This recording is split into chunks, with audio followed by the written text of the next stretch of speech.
So if we're not satisfied with using our point estimate to make an inference about what would happen in the population, we can step it up one better by doing what's called a confidence interval. Well, we'll have various confidence intervals throughout our course. They all have the same general form, and that is they always take the point estimate and they add or subtract what's called a margin of error. That is, while we might find 72% of our sample believes something, we recognize that it's not going to be 72% of everyone who feels that way. It might be a little bit higher or a little bit lower. That's where that margin of error comes in. Now, the margin of error can be abbreviated as MOE in some cases, just in case you run into that at some point. Now, it's called a confidence interval for a reason, and that is when we construct intervals like this, point estimate plus or minus margin of error, there's going to be a lot of different ways we can do it. A couple common confidence intervals we'll have would be something like a 95%, 98%, or maybe even a 90%. Now, this doesn't technically measure how accurate we are. It's a little bit different.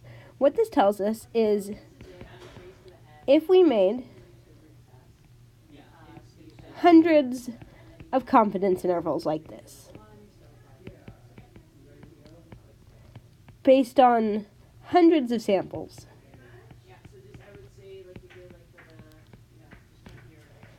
we would correctly guess, or predict, we should say, the parameter this percent of the time. So, for instance, if I went ahead and I made a 95% confidence interval to predict the percentage of Americans who believe in hell, that would mean that if I repeated the survey over and over and over and over again, I surveyed more and more and more and more and more people, then 95% of those confidence intervals I made based on all those samples would actually contain the percentage of people in the U.S. who believe in hell. That is, 95% of the intervals I created would be accurate in some sense. Now, this is a really important concept to keep in mind. That is, when we create the confidence interval itself, it's not like we're 95% correct or anything. It's saying that if we repeated the process over and over and over and over and over and over and over and over again, then 95% of those intervals would actually contain the population parameter. 95% of them would include the true value. Now that we've talked about what it means to be 95 or 98 or 90% confident with these intervals, let's talk a little bit more about this point estimate plus or minus the margin of error. So giving ourselves a little bit of space here, the point estimate will come from our actual sample. So this will be our sample statistic. This will mean that when we look at our confidence interval, we might be using X bar if we're talking about average, or maybe P hat if we're talking about a proportion. So once again, point estimate comes from the actual sample. The margin of error is how far off we want to be in order to be this confident.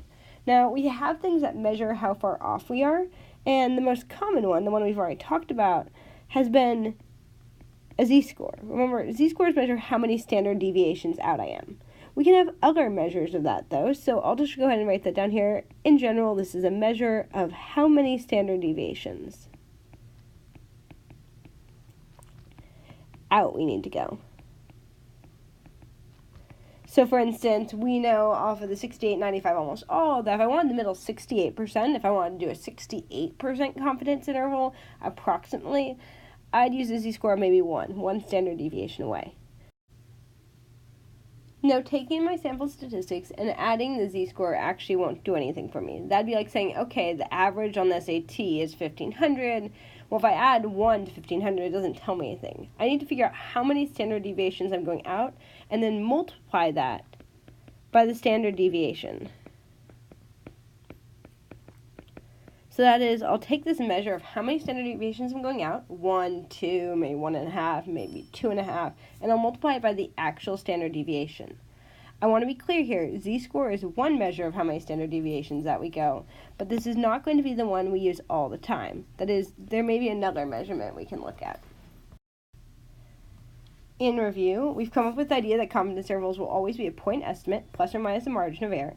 That point estimate will be our sample statistic, and our margin of error will be made up of a number, which tells us how many standard deviations out we need to go, times the standard deviation itself. We also figured out that a confidence interval being 95, 98, 90% doesn't mean that we are 90% certain in that case.